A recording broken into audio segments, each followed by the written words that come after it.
Brothers and sisters in Islam and humanity, Assal-mo-alaikum wa rahmatullahi wa barakatuh. May the peace, mercy and blessings of Allah subhanahu wa ta'ala be on all of you. Welcome to our show, Ramadan, a Date with Dr. Zakir. I'm your host, Yusuf Chambers, and today we will be discussing and, inshallah, answering the question, when is fasting obligatory and exempted? Dr. Zakir, Assal-mo-alaikum wa rahmatullahi wa barakatuh. Wa alaikum assalam wa rahmatullahi wa barakatuh. Dr. Zakir, like I said, we have a mountain to climb tonight with this topic. I'm sure there are many people who will benefit from your answers tonight, inshallah. Inshallah. The first of those, is fasting obligatory upon all Muslims? Or is there a distinct group that Allah refers to when it comes to fasting, in the month of Ramadan particularly? Alhamdulillah. Wassalatu wassalam ala rasulillah wa ala alihi wa sahbihi ajmain. There are 5 conditions to be fulfilled to make fasting obligatory on any person. Number 1 is he or she should be a Muslim. Number 2, the person should be sane. Number 3, he or she should have reached the age of puberty. That means he or she should be an adult. Number 4, the person should be healthy. Number 5, the person should not be in a state of traveling. He or she should be settled. There are additional 4 conditions for a female to be fulfilled. If it's a woman, if it's a lady, if it's a female, there are additional 4 conditions to be fulfilled to make it obligatory on her. Number 1 is that she should not be menstruating. She should not be in a position where she has postnatal bleeding. She should not be breastfeeding, and she should not be pregnant. So for a woman, if all these 9 conditions are fulfilled, then it becomes obligatory on her. And for the male, only the first 5 conditions have to be fulfilled to make it compulsory for them to fast in the month of Ramadan. From what you've said, then, my understanding is that fasting is a Muslim-only prerogative. Is that correct? That's right. It is compulsory only for a Muslim to fast. It is not a requirement for a non-Muslim or unbeliever to fast. And the reason is that Allah says in the Quran, Allah says in Surah Nur, chapter number 24, verse number 39, that the deeds of a non-believer, a person who is a non-Muslim, the deeds of an unbeliever is like a mirage in a desert. And the thirsty person thinks that there is water, but when he reaches there, he does not find anything else, but he finds Allah. And Allah will pay him for his deeds. And Allah is swift in taking of accounts. That means in the hereafter, the unbeliever, for his deeds, he will get nothing. And Allah is swift in taking of accounts. So for unbeliever, all the deeds, they are useless in the hereafter, because all the deeds have to be accompanied with the intention. And as we discussed yesterday, that one of the criteria, an important criterion for a person's fast to be accepted, is the niyyah. It is the intention. And the intention is that the fast should only be for Allah subhanahu wa ta'ala and no one else.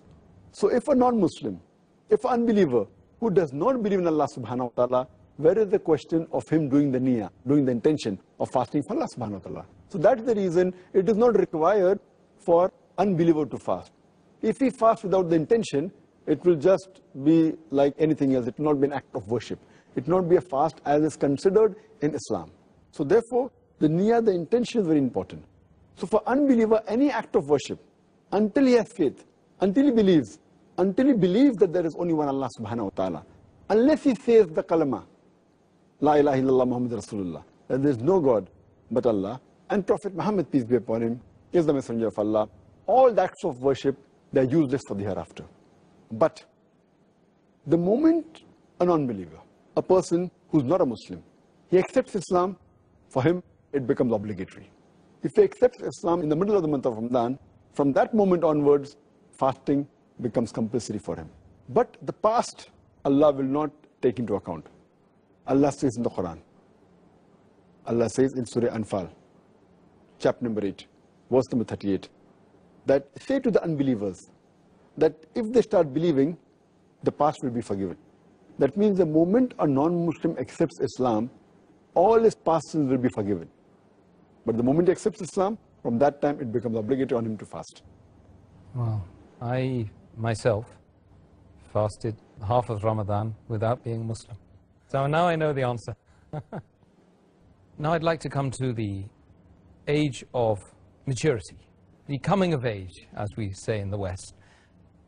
In some places, the coming of age is noted as being 18, and others 14, as young as 14.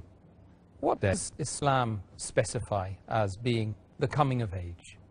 As far as the rules of the different countries are concerned, in India, the age of adulthood or maturity is 18, Indonesia it is 19, in UK it is 16 years of age. Every country, the age of maturity, what the government or the people of the country or the law, it is different, depending upon their own understanding. But in Islam, fasting becomes compulsory, salah becomes compulsory, the acts of worship becomes compulsory once a person reaches the age of puberty. And there are basically three criteria. If any one of these three criteria are fulfilled, then the person is said to have reached the age of puberty. Number one is that growth of coarse pubic hair around the private parts. Number two, the person reaches the age of 15. Or there is emission of semen in a wet dream or otherwise. Or if it's a female, then she starts her menstrual cycles. The day the girl starts her menstrual cycle, she is supposed to have reached the age of puberty, irrespective, she may be below the age of 10. But the moment she reaches, the day she starts her menstrual cycle, she is considered to be a person who has reached the age of puberty. That's interesting as well, because you mentioned that it could be as young as 10 that a girl would reach puberty, and often said in the West. And even now, it's quite common. Now, recently an article came a couple of months back that in Delhi, it is not uncommon for a girl of the age of 10 to start her menstrual cycles. Only if it is before the age of 9, there is a point to be worried about. Same in the Western world. Previously, it wasn't there when I did my medical college. The age was said that in the Western world about 12 to 13. India, it was 13 to 14. But now, because of the change in diet and the change of climate, etc., all this has an effect on the age of puberty. But now, it's quite common that girls of the age of 10, even before 10, at the age of 9, many of them, they start the menstrual period. Right. And they seem to be maturing quicker than the boys as well. That's another question. That's right. Now, Dr. Zakir, on to the second category of people. We're talking about exemptions. Can you list or mention all of the different categories of people that are exempted from fasting during the month of Ramadan? There are, in total, according to me, 13 categories of people who are exempted from fasting. The first is, if the person is an unbeliever, if he is a non-Muslim. Number two, if he or she is a minor. Number three, if the person is insane. Number four, if it's a lady and she is menstruating, she need not fast. Number five, if she has her postnatal bleeding, she's exempted from fasting. Number six, if she's pregnant, then she's exempted. Number seven, if she's breastfeeding, she's exempted. Number eight, if the person is ill or is sick, he or she is exempted. Number nine, if the person is disabled. Number 10, that if the person is very elderly, has reached a very old age. Number 11, if the person is traveling. Number 12, if the person is taking part in jihad or a fight in the cause of Allah subhanahu wa ta'ala. And number 13, under compulsion. Under compulsion, if someone forces and if the person doesn't fast, he or she is exempted. These are, in short, the 13 categories in which a person is exempted from fasting. Excellent. Now, I think we need to discuss each category on its own merits. Dr. Zakir, do all of the people that you've mentioned in the exempted categories have to make up their fast later on? Out of the 13 categories which I mentioned, the first 3 categories, they don't have to make up their fast later on. That is a non-Muslim, that's a person who is a minor, and a person who is insane. Out of the remaining 10 categories, 2 categories, a person who is disabled for long, and a person who is very elderly. These 2 people also don't have to make up for their fast, but they have to pay a ransom, the feeding of a poor person for every fast they missed. As far as the other 8 categories are concerned, the moment the condition in which they are, it gets reversed, then they have to make up for the fast which they missed. For example, the 8 categories are: the menstruating lady, moment she finishes the menstruation, then she should make up for a fast as soon as possible, before the next Ramadan. A woman who is in the period of postnatal bleeding, the moment it gets over, she has to fast. If a lady is pregnant, the moment the pregnancy gets over and the postnatal bleeding gets over, then she has to fast. If a lady, the 4th category, if she's breastfeeding, after the breastfeeding is over, then she has to fast. Or a person is sick, the moment he gets healthy, he or she has to fast. Similarly, a person who's traveling, moment he finishes his traveling, he has to fast. And a person who's taking part in jihad, fighting in the cause of Allah subhanahu wa ta'ala, moment the fight gets over, he or she has to fast. Similarly, a person who's in compulsion and is not fasting, the moment the compulsion is removed, he or she has to fast. But naturally, all these have to be done before the next Ramadan. Inshallah, we'll meet after a short break. It is Ramadan. Assalamu-alaikum wa rahmatullahi wa barakatuh. Brothers and sisters, welcome back to the show. Ramadan, a date with Dr. Zakir. I'm your host, Yusuf Chambers, and today we're discussing the topic: when is fasting obligatory and exempted? Dr. Zakir, what's your thoughts on children fasting the month of Ramadan before they get to the age of puberty? As I mentioned earlier, it is not compulsory for a child who has not reached the age of puberty to fast. It's not compulsory. They're exempted. As the beloved Prophet ﷺ said, there's hadith in Tirmidhi, hadith number 1423, our beloved Prophet said that the pen has been lifted up from 3 categories of people: a child until he reaches puberty, a sleeping person until he wakes up, and a person who's insane until he becomes of sound mind. So these 3 categories of people, the beloved Prophet said that the pen has been lifted. That means it's not obligatory on them to fast. Same as prayer, also they aren't obliged. But it's good to encourage our children to fast as early as possible, though it's not compulsory. And there's a hadith which is mentioned in Sahih Bukhari, volume number 3, in the book of fasting, hadith number 1960, where the beloved Prophet ﷺ, he tells the people of Ansar, he sends a messenger and tells them to inform that those who are fasting, they should continue fasting. Those who are not fasting should fast till the end of the day. And after that, the people, the Sahaba, they said, we fasted, and we even asked our children to fast, and we took them to the masajids. And if they cried, we gave them toys of wool, so that to keep themselves busy till the time of iftar. That means this is how the Sahabas, they encouraged the children to fast at an early age, though it was not compulsory. And this is a good habit. But many a time that we see nowadays, that many of the parents, they discourage the children from fasting. Even if the child is enthusiastic and says, I want to fast, many parents say, at this young age, it's not required, don't fast. They fail to realize that fasting at a young age will not cause them any harm. In fact, it will give them a training to fast when they reach puberty. And Allah says in the Quran, in Surah Tahrim, chapter number 66, verse number 6, Ya ayyuhal lazina amanu, O you believe, save yourself and your families from the torment of hellfire, whose fuel is men and stones. Allah is reminding the people that don't only save yourself, even your children from the hellfire, whose fuel is men and stones. So it is good to encourage our children to fast at an early age. And that's what we do in the school that we are running, the Islamic International School. We encourage them to fast at an early age, even when they are in junior KG or in senior KG. at the age of 4, 5, 6, they encourage them.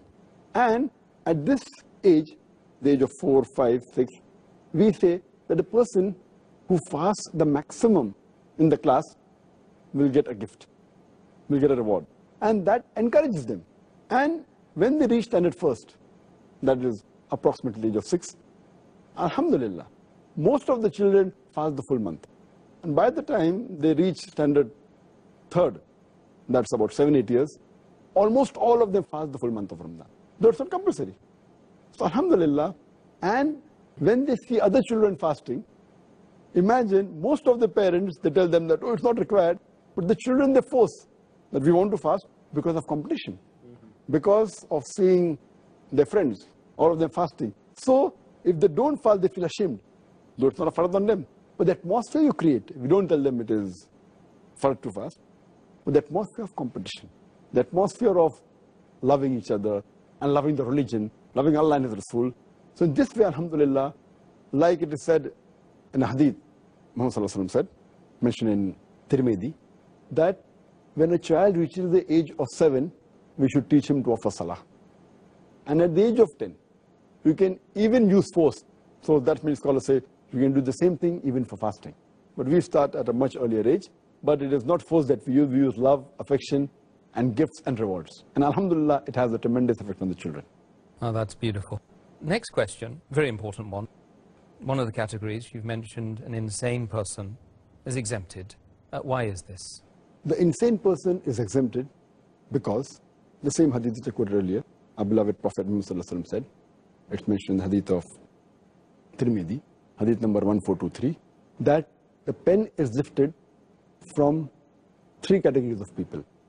A child till he reaches puberty, a person who's sleeping till he wakes up, and a person who's insane till he becomes a sound mind. So this the Prophet has exempted, and they are free from fasting.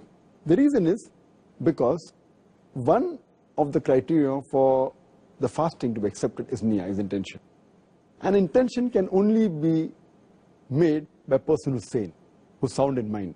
Only if he's sound can he willingly intend to fast. If he's insane, he cannot. So that's the reason, if an insane person, whether he fasts or not, it doesn't make a difference at all. It is, he's exempted. And once he becomes sane, he does not have to compensate also for the fast as well, because he's not responsible for that. He's not held responsible. So that's the beauty of Islam. They only held responsible those people who should be held responsible. Only those people who have got the responsibility to make the intention knowingly. That's right. Okay, that's excellent. Next question, from the point of view of a woman who is undergoing menstruation, postnatal bleeding, is it prohibited or optional for them to fast? To start. As far as the women who are undergoing the menstrual cycles or postnatal bleeding, according to our beloved Prophet Muhammad Sallallahu Alaihi Wasallam, it's mentioned in Sahih Bukhari, also in Sahih Muslim, that it is forbidden for a woman to fast who is bleeding due to menstrual cycle or postnatal bleeding. So it is not optional, it is forbidden. And the reason is because when the blood flows out in a lady, in a woman, she loses a lot of blood.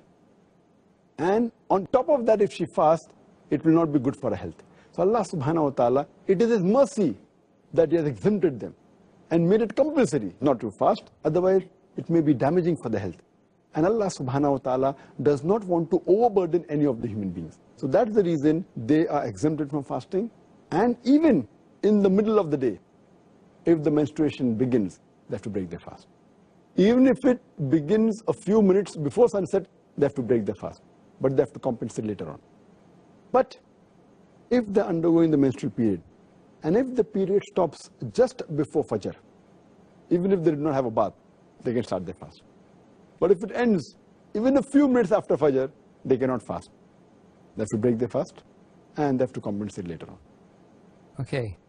The next query, really, is regarding a woman who is pregnant or is nursing, breastfeeding, nursing, rearing the children. Why are they exempted? According to the verse of the Quran in Surah Baqarah, chapter number 2, verse number 185, that if a person is ill and traveling, he can make up his prescribed periods of day of fasting later on. So most of the fuqahas, most of the scholars, they say that these women who are pregnant and breastfeeding, they come under the category of those who are ill. So therefore, if they want, they can abstain from fasting. But there are clear-cut Sahih hadith in which the Prophet has exempted these women from fasting. Mentioned in Sunan ibn Majah, hadith number 1667, that our beloved Prophet says, the obligation for a person to fast and part of the prayer has been lifted from a traveler. And the obligation for fasting has been lifted from a lady who's pregnant and who's breastfeeding. Our beloved Prophet also said, it's mentioned in Sunan Nisa'i, in the book of fasting, hadith number 2274, that Allah subhanahu wa ta'ala has relieved the traveler from fasting and half his prayer, and Allah subhanahu wa ta'ala has relieved the pregnant woman and the woman who is breastfeeding from fasting. So based on these two hadith also, it's clear cut that the pregnant woman and the women who are breastfeeding, they have been exempted. And the logical reason that one can think is because when a lady, she's pregnant or she's breastfeeding, the food she eats is not only for herself, it's for herself as well as the baby she's carrying or the baby she's feeding. So but natural, if her fasting makes it difficult for her or becomes difficult for a baby, then she's exempted from fasting. But if she's in the early stage of pregnancy, and if she feels, or she's breastfeeding, and if she feels that fasting will not cause any damage to her health and will not cause a damage to the baby, then she should fast. If she has a doubt, if she can do it with hardship, as long as there's no damage to herself, to her health, and the baby, she has the option to fast, not to fast. But if it's causing damage to her health or the baby, it becomes haram for her to fast. Because Allah subhanahu wa ta'ala does not want to lay a burden more than what a person can bear. And in this regard, that is the reason Allah has exempted them. Later on, when they're healthy and they stop breastfeeding, or when the pregnancy ends after postnatal bleeding, then they have to make up for the fast they have missed before the next Ramadan. And inshallah, we'll meet after a short break. It is Ramadan. It is Ramadan. Assalamu-alaikum wa rahmatullahi wa barakatuh. Brothers and sisters, welcome back to the show. Ramadan, a date with Dr. Zakir. I'm your host, Yusuf Chambers, and today we're discussing the topic, when is fasting obligatory and exempted? Dr. Zakir, regarding a person who is a bit incapacitated due to illness, headache or stomachache, they also exempted from fasting? The people who are ill, they are exempted. Allah says in the Quran, in Surah Baqarah, chapter number 2, verse number 185, that if a person is ill and traveling, he can make up his prescribed periods of day of fasting later on. But that does not mean if a person is suffering from a headache or a stomachache or a cough, he should not fast. If a person can fast, if he's sick, it becomes compulsory for him to fast. The only time he's exempted is if fasting becomes difficult due to his illness, or if he fasts, his illness would be increased, or his health would deteriorate, or it's compulsory for him to take some medicine due to his illness, then it becomes prohibited. Otherwise, for small issues or for small reasons like cough, like cold, like headache, like stomachache, fasting is compulsory. And the reason Allah subhanahu wa ta'ala has exempted those people who are ill, so that Allah subhanahu wa ta'ala does not want to put a burden. Allah says in the Quran, in Surah Baqarah, chapter number 2, verse number 195, that do not make your own hands the cause of your own destruction. If I'm ill, and if I know that fasting is going to cause a loss for me, will deteriorate my health, it's like killing myself. So Allah said it's prohibited. So if I know fasting will deteriorate my health, then it becomes prohibited. Similarly, Allah says in the Quran, in Surah Nisa, chapter number 4, verse number 29, that kill not yourselves, for Allah subhanahu wa ta'ala is the most merciful. So causing a loss or a damage to your own health yourself is prohibited in Islam. So this exemption is mainly for those people for whom it is difficult or it will deteriorate the health, not for small ailments. Okay. We should be very careful to make sure our illness is reasonably severe then. That's right. Next point, if you like, regarding the situation of a disabled person. Why is it a disabled person has to pay a ransom due to the fact they haven't fasted? Allah says in the Quran in Surah Baqarah, chapter number 2, verse number 184, that if it is difficult for a person to fast, he can either fast or pay a ransom. That is feeding of an indigent person or a poor person. The reason is that if a person is disabled or if he is sick permanently and there are no signs that he will become healthy where he can observe fast. So the question of him compensating or the question for him to keep the fast later on doesn't arise at all. So that's the reason for him there is a ransom, that he has to pay something that is equivalent to feeding an indigent person or feed an indigent person for every fast that he has missed. Dr. Zakir, regarding elderly people, which category of elderly people are exempt from fasting? Allah says in the Quran, in Surah Baqarah, chapter number 2, verse number 184, that if it is difficult for a person to fast, he can either fast or he can give a ransom, that is feeding of a poor person. As far as those elderly people who are exempted are, those people whose health is so weak that if they fast, it will damage the health. A person who's reached a very elderly age, the age is not fixed whether it is 60, 70 or 80 or 90, depending upon his health condition. Due to the old age, if his health condition is bad, which prevents him from fasting, then is the time where he should feed one indigent person. And there is a hadith of our beloved Prophet Muhammad Sallallahu Alaihi Wasallam, Sahih Bukhari, volume number 6, hadith number 4505, where beloved Prophet said that the old elderly men and women, they need not fast, but they have to feed one poor person for every fast they skip. And similarly, there are various hadith. For example, if you read Daraqutni, 2/208, it says that if a person who has to give a ransom, he has to feed a poor person 1 mud of wheat. 1 mud is equal to 2 hands outstretched full of wheat. That's what he should feed. There's another hadith which says in Daraqutni, 2/270, that Anas, may Allah be pleased with him, 1 year when he became very old and he could not fast. So at the end of the month, he called 30 poor people and he fed them with bread, crumbs and meal, a proper meal for 30 poor people.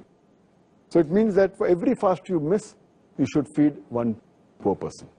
But coming back to the question that if the elderly person is of sound mind and not healthy, that's the time he has to feed a person or give ransom.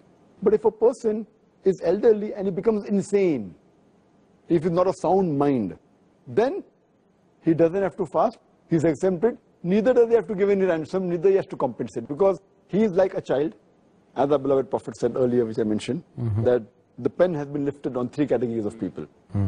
Person who's a child reaches puberty. So these people again become like children, or they become like a person who's insane. We say that the person has become senile. So if he reaches an age in which his mental stability is not there, he need not fast, neither does he have to compensate the fast later on, neither has to pay any ransom. Okay, that just about answers that one then. Regarding the situation of a traveller, is it forbidden or optional for a traveller to fast? Allah says in the Quran, in Surah Baqarah, chapter number 2, verse number 185, that if you are ill or on a journey, the prescribed number of days for fasting can be made later on. So this is a concession given. That means if you want to fast, you can fast. If you want to exempt yourself, exempt, but later on you have to make up the period. Allah subhanahu wa ta'ala here has compared the traveller and kept him or her in the same category as the person who's ill. Because the beloved Prophet Muhammad said, it's mentioned in Sahih Bukhari, volume number 3, hadith number 1804, our beloved Prophet said that traveling is a punishment, or when a person goes on a journey, it's like a punishment. That means it's difficult. He has to undergo many hardships. And it is mentioned in Sahih Bukhari, volume number 3, book of fasting, hadith number 1943. There was a Sahaba by the name of Hamza, may Allah be pleased with him, and he used to always fast even on a journey. So he asked the Prophet that should he fast on a journey or not. So the Prophet said, if you wish to fast, you can fast. If you don't want to fast, you don't fast. That means it was optional. If a person wanted to fast, he could fast. If he didn't want, he need not fast. For example, if a person who is used to traveling and he does not find any hardship, and if he fasts, there's no problem, it's good for him. Or if a person feels hardship and doesn't want to fast, then he need not fast. And this you come to know from the hadith of Hazrat Anas, may Allah be pleased with him. He said, it's mentioned in Sahih Bukhari, volume number 3, hadith number 1947, where Hazrat Anas, may Allah be pleased with him, he says, then when we used to travel with the Prophet, some of the companions, they fasted. Some of them did not fast. But those who kept the fast did not criticize those who did not keep the fast. And those who did not fast, they did not criticize those who fasted. So basically, it's optional. Those who can take the strain and want to fast, they can. Those who don't want, it's up to them. Logically, from there, we can deduce that it's an optional That's right. fast. But if a person decides to opt to fast whilst traveling, are they in a situation where they get more reward from Allah? Allah subhanahu wa ta'ala says in the previous verse, in Surah Baqarah, chapter number 2, verse number 184, that those who are ill or on a journey, they can make up their fast later on. Or for a person for whom fasting is difficult, he can either fast or he can give a ransom, feeding of an indigent person. But let them know that fasting is better. So this proves that fasting is better, though they are exempted if they want. There is no sin on them, they can keep it up later on. But it is better. And we find in several hadith, if you read the hadith of the beloved Prophet, Muhammad, it's mentioned in Sahih Muslim, volume number 2, book of fasting, hadith number 2492, that there was a time when the Sahabas, they traveled with the Prophet. And because it was very hot, none of them fasted except the Prophet Muhammad and one Sahaba, Abdullah bin Abi Rabah. There's another hadith, several other hadith in Sahih Muslim, volume 2, book of fasting, hadith number 2472 and 2473, that the companion is traveled with the Prophet, and some of the companions fasted, some didn't fast. And when the Prophet, when he came to know that it was becoming difficult for the companions to fast, he broke the fast. In another hadith, Sahih Muslim, volume number 2, book of fasting, hadith number 2472, once when the Prophet, in the year of the victory of Makkah, he goes to a place along with the Sahabas, and he realizes that some of the Sahabas who were fasting, they were finding it difficult to fast. So the Prophet, at the Asr prayer time, he took a goblet of water and he drank. He broke the fast, so that it became easier for the other. But from all these hadiths, we come to know that the Prophet preferred to fast unless it was difficult. And he broke the fast. Why? Because the other companions, they found it difficult. He did not want to put them in a critical situation. Therefore, he broke the fast. But from here, we come to know that fasting is better if you can. If you cannot, then there's no problem. You may not fast and you can make up the fast later on.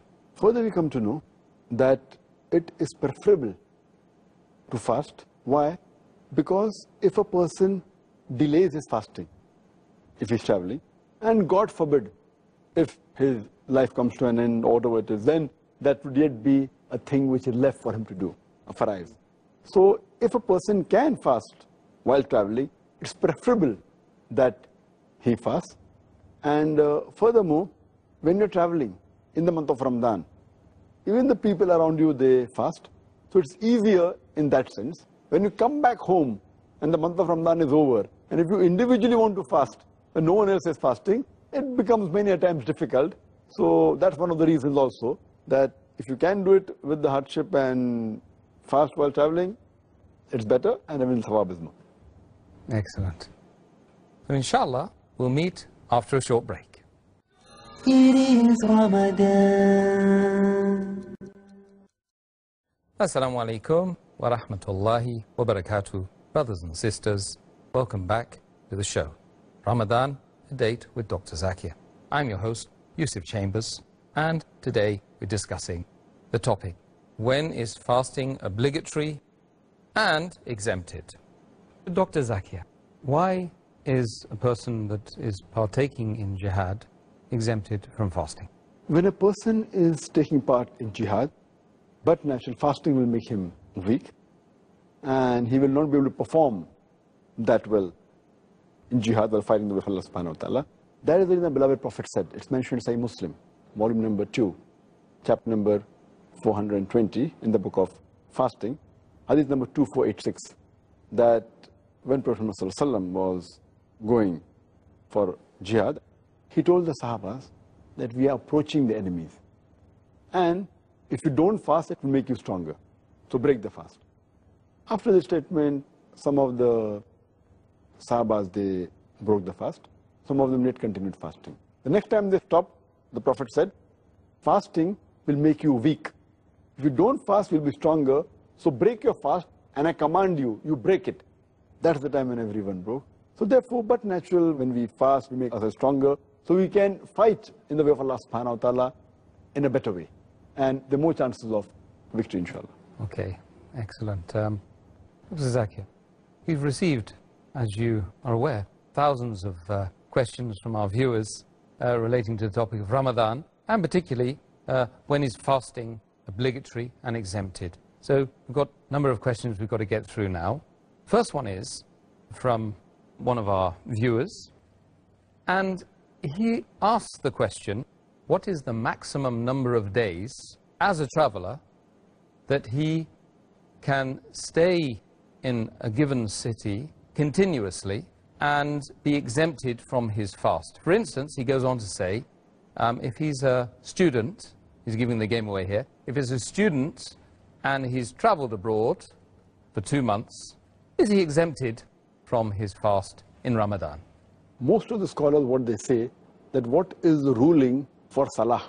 When a person travels, as the hadith I quoted earlier, that our beloved Prophet ﷺ said, mentioned in Sunan ibn Majah, hadith number 1667, that our beloved Prophet says that Allah subhanahu wa ta'ala has exempted a person from fasting and half of these prayers when he's traveling, and exempted a woman from fasting when she's pregnant, etc. So the ruling what is there for Salah as a traveler, it is the same as for a person who's fasting. And most of the fuqahas, most of the scholars, though they difference opinion, but as for Salah, they say that maximum person can stay in a city in one place after he has left his own hometown is for 4 days. So most of the scholars, they agree that same thing is for fasting, that maximum they can stay in a city and can be considered as a traveler is for 4 days. If they extend, then they will not be considered as a traveler. Though there is difference of opinion in different schools of thought, but the majority consider this.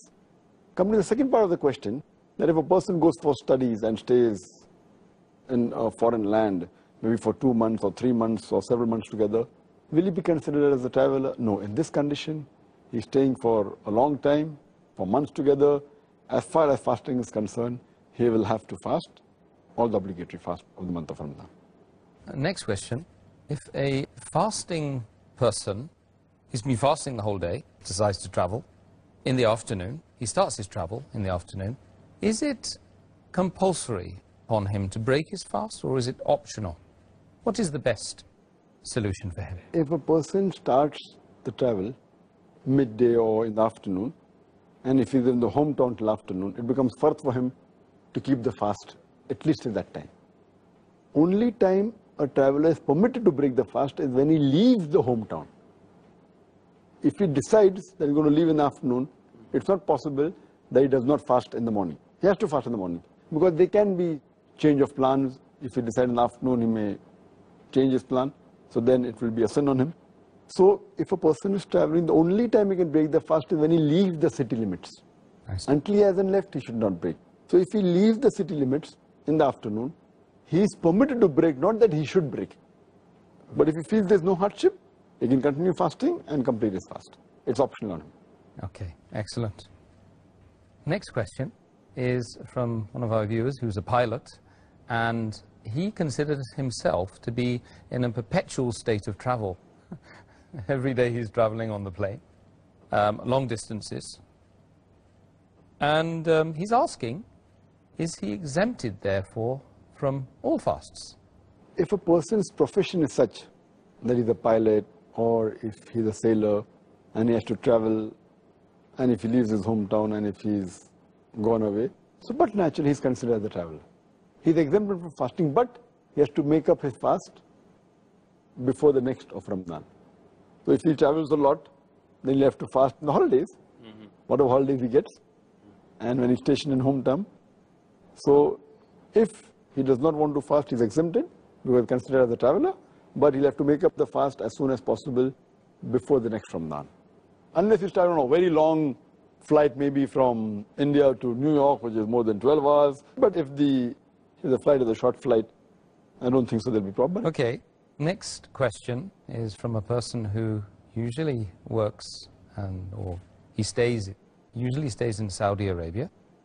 And the last Ramadan, he started his fast in Saudi Arabia.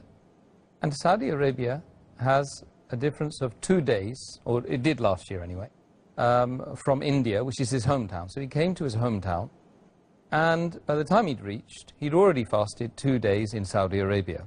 He wants to know, does he have to finish 30 days and then be left with 2 days in his hometown, which the other people around him are still fasting? Should he consider this to be the point of reference, or Saudi Arabia to be the point of reference, I think is the question. According to hadith of beloved Prophet Muhammad, it's mentioned in a Sahih hadith of Tirmidhi, in the book of fasting, hadith number 697. The Prophet said, start your fast with the people who are starting the fast. Means if you live in a country or live in a place, if those people are fasting, you should fast. And break your fast with the people around you when they break the fast. So if he lives in Saudi Arabia, he should start his fast with the people of Saudi Arabia. If in between in Ramadan, if he goes back to his original home in India, then he should fast till the time his people are fasting. And I'm aware that many a time there's a difference of a couple of days. So if he starts his fast 2 days earlier and he goes to India, by the time he finishes his 30 fast, the people of India may yet have 1 or 2 fasts left. But yet he has to continue fasting till the people of India, even though it exceeds more than 30 days. It may be 31, sometimes 32 days, because the hadith says that fast with the people who are fasting around you and break the fast with the people who are breaking the fast around you. But if it is the vice versa, if he starts the fast in India 2 days late and then comes to Saudi Arabia, then maybe he'll fast 28 days. So in this case, he has to start with the people of India, end with the people of Saudi Arabia, and he cannot fast on the 8th day because it is haram. But after that, he has to at least fast 1 more day, because in any lunar month, it's 29 days. So he should at least fast additional 1 or 2 days to make up for 29 or 30 days, so that it doesn't mean that he has fasted less than the minimum requirement. Next question, it's a gentleman who says he's an engineer, final year, would-be graduate, student. His final year examination lies in the month of Ramadan. We were talking about last Ramadan, I believe. His mother and his parents have advised him not to observe the fast during the month of Ramadan because it may affect his examination results. Is he exempted from fasting on this basis? A person who does not want to fast only because of the examination, it is not a valid reason. Even though it may be a final exam, and maybe the parents may coax that don't fast, because if you fast, then maybe your concentration will go down and the results will become less. Even if the parents force, at this point of time, the child, the son or the daughter should not listen to the parents. Because if the parents tell you something which is against the teaching of Allah and His Rasul, that's the only time where they can disobey the parents. Allah says in the Quran, in Surah Ankabut, chapter 29, verse number 8, as well as in Surah Luqman, chapter number 31, verse number 15, that if your parents force you or strive, do jihad, to make you worship somebody else besides Allah subhanahu wa ta'ala, do not obey them. But yet, live with them with love and companionship. So here, Quran gives you permission, because that is not a legitimate reason. That because the examination is there, they don't want to fast so that they can get good marks. Getting marks in the akhirah, doing a faraiz, is more important That is the reason this is not a valid reason, and the person should yet fast. Inshallah, Allah will help him, and he will do better in the examination. But the help of Allah is more important than any other help.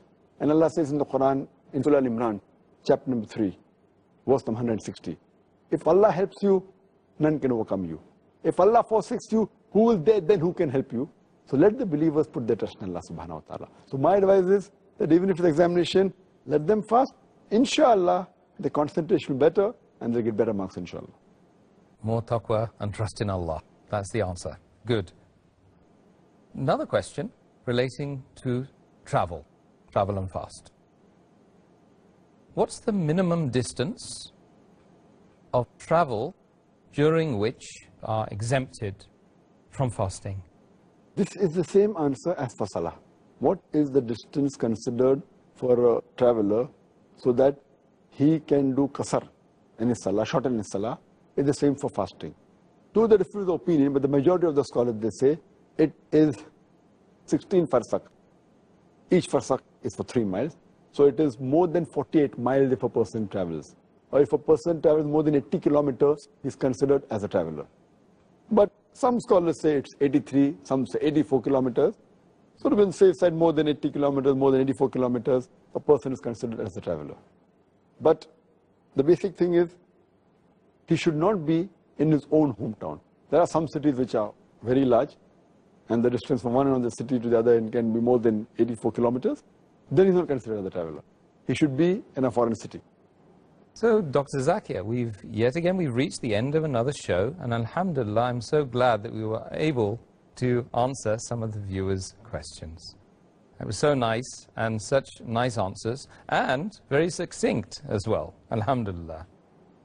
Brothers and sisters, I hope that you all benefited immensely from the answers that we got from Dr. Zakir today regarding the topic that we've selected. And tomorrow, I hope you will join us at the same time when we will be discussing acts which invalidate the fast or acts which are prohibited whilst fasting. Same time tomorrow. Assalamu alaikum wa rahmatullahi wa barakatuh.